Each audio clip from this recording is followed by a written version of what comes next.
This video explains the use of an optional dehumidifier and connecting it to the ATMOX controller. Select ATMOX crawl space controllers have the option to incorporate an optional dehumidifier.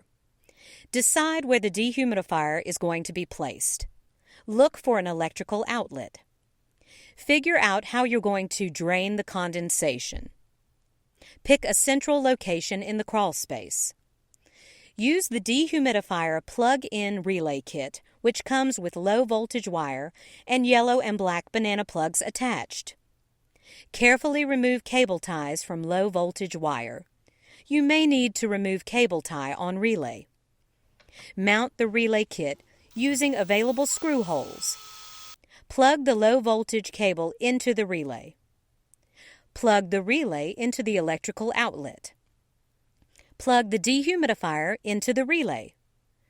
Plug the yellow and black plugs into corresponding slots.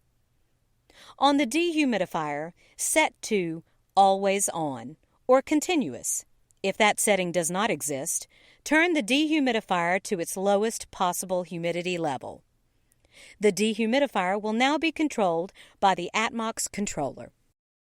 For additional assistance, visit us at atmox.com or call us at 704-248-2858.